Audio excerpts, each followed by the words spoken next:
Next question is about the Simon. Simon work had major implication for study of public administration and practice of public administration. Professionism. So Simon is regarded as the most important thinker who used system theory of presenting his path-breaking ideas. Criticism of classical thinkers, or he emphasized on making the efficient, value-free decision. So what he thought, efficient and value-free decision, on making efficient, value-free administration science. He always provided a deep insight to all these concepts, but his most important theory, the decision-making theory. Decision-making theory has remained one of the much talked theory to the today's administration. Simon followed system theory. He criticized the classical thinkers and called their findings as proverbs. This was the first most important things that he did because they gave the administration of that times a new directions of thinking. The wider scope of system. Till now, the public administration was very deeply affected by classical thinker who gave narrow approaches. So secondly, Simon gave this concept of rationality in decision making, which he termed as the most important activity of the organization. Okay, so his concept of bounded rationality in decision making was the most path-breaking concept in administrative process, and Simon said the decision making involved three activities: intelligence, design, and choice. And his findings were different from those from the predecessors, so it created a havoc in contemporary administration. Simon wanted to make administration a value-free, efficient science. He said that although it is difficult to execute values from decision making, but its effect can be minimized. He made the distinction between the programmed and non-programmed decision. He also stressed on training, increasing the efficiency. All this concept gave the administration what they wanted: a new line of thinking, a new way to explore more technique. In the field of administration, he motivated the youngster to choose public administration as the profession. He was truly professional in approach. Okay, so this was all Simon. Now next was the main problem of Mary Parker Follett is that her idealism is showing. Idealism of Mary Parker Follett. Mary Parker and Follett. Okay, she was very ideal. So Mary Parker Follett is regarded as the bridge between the classical and behavioral thinker. She also viewed organization as a social system and highlighted the sociological and psychological dimension of the administration and management. But despite all this, her work shows stress on the idealism, which is main problem with her. She said there is conflict in every organization and it's inevitable, but even this conflict can be used as a constructive input if it is resolved with constructive integration, to gain valuable input from conflict and to solve a conflict in a way that no party lose and both gains clarity reflects idealism. Regarding order, she refused to accept superior giving order to subordinate. She said that they should both take order from situation and not from the superior. This will make the superior-subordinate relationship non-irrelevant, and hence the conflict can also be diverted. This concept is also showing near perfectionism. In this way, she said that superior do not show power over but show power with the subordinate, hence they will both work more efficient for organization. About authority and responsibility, she talked about authority should also flow from work done and not from the position held. She said that authority belongs to the job and stay with the job. In this way, she said that delegation of authority is obsolete expression. And regarding responsibility, she said should be functional or pluralistic, cumulative of group responsibility. In this way, she rejected the idea of final responsibility. All this goes on to the show that she tried everything to keep conflict away and make organization near perfect through her idealistic ideas. Okay, so what she was telling about? She was telling about the power with rather power over. She was telling about authority belongs to the job and stay with the job. So delegation of authority is not according to the job, not according to the situation.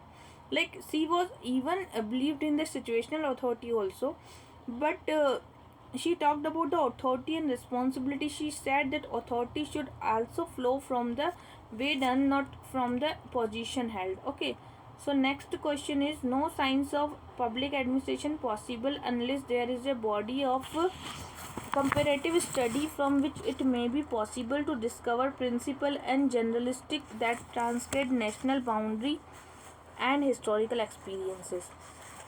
So what is the question of next is no science of public administration.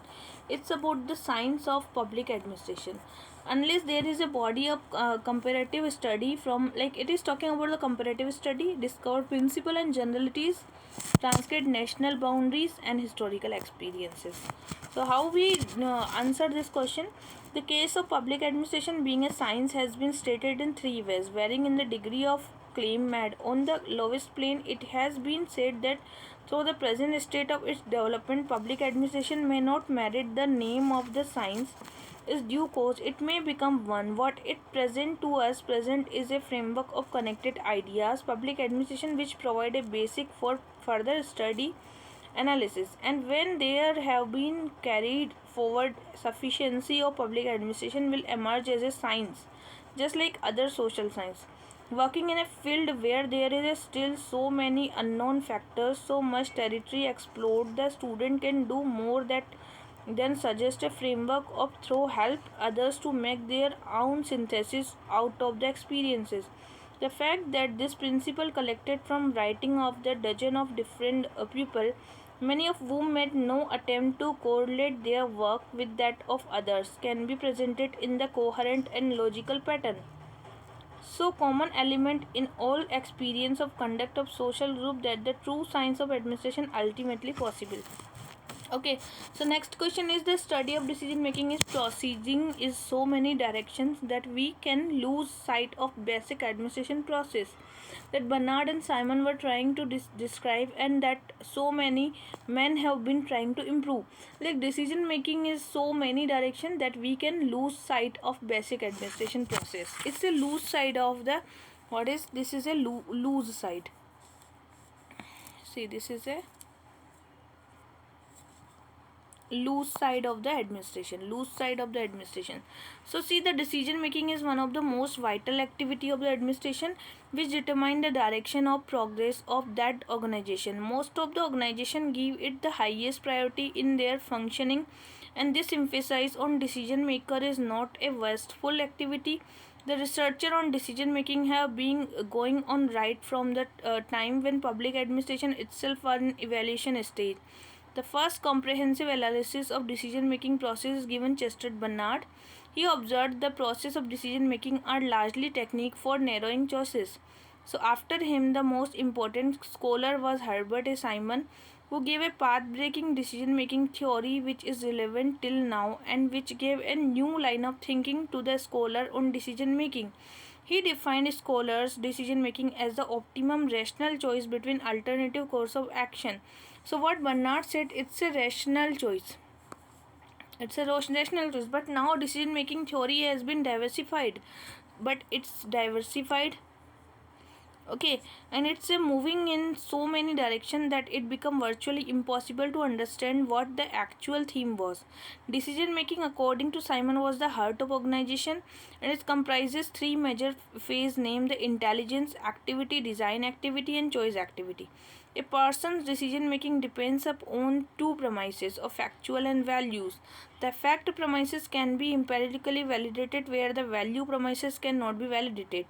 These were the basis provided by the Simon, but now the researcher have been gone very deep, and many new factors like legal limitation, budget, history, morale, future anticipated superior, pressure group, staff, nature of program, working conditions, subordinate are the process.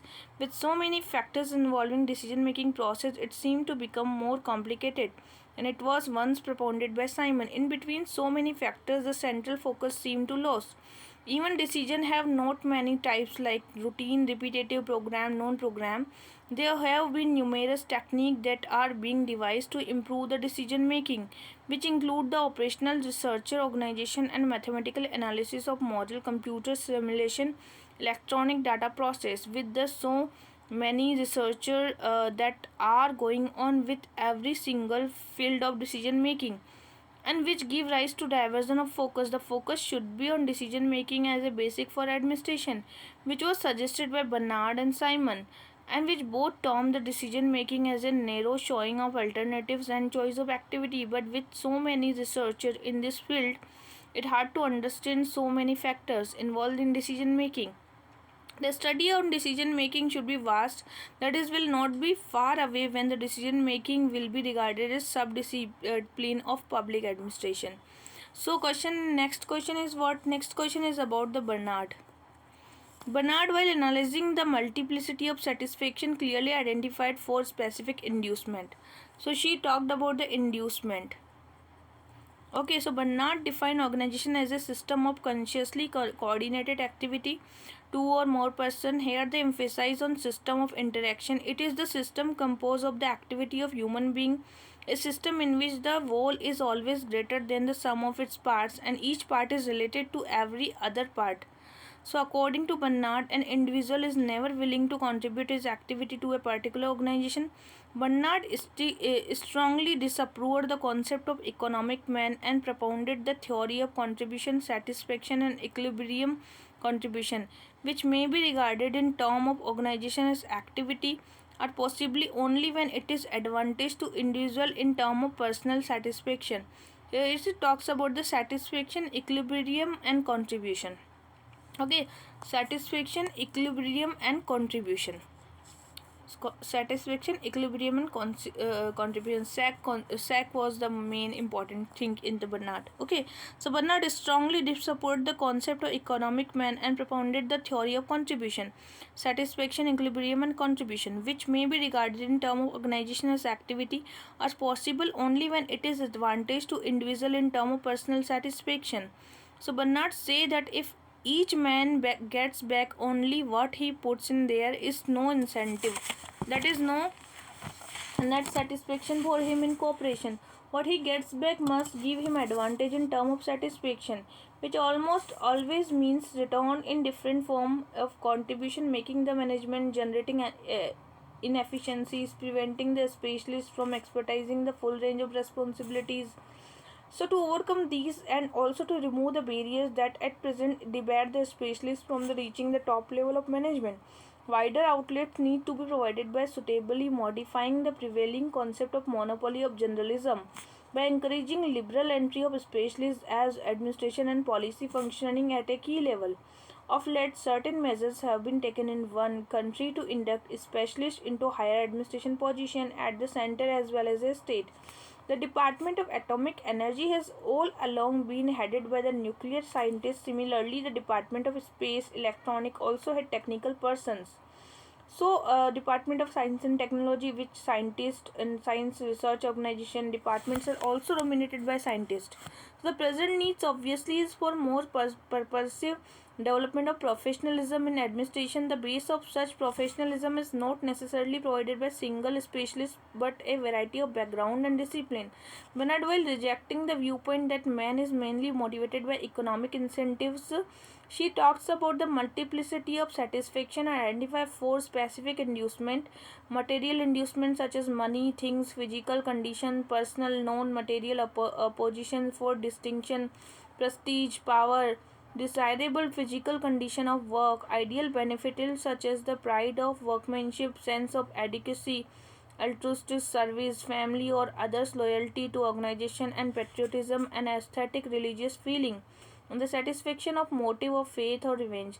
So Bernard also mentioned about the four type of general incentive: association, attractiveness based on the compatibility, the adaptation of working conditions, the opportunity to feeling enlarge the participation of the course of event, the condition of communication, condition based upon the personal comfort, social relations, and for mutual support in personal attitude. In discussing the relationship between the specialist inducement, Bernard maintained the economic reward are ineffective beyond the subsistence level. He also pointed out that the inducement cannot be applied mechanical and their proposal depends on particular situations, times and individual. Okay, next question is examine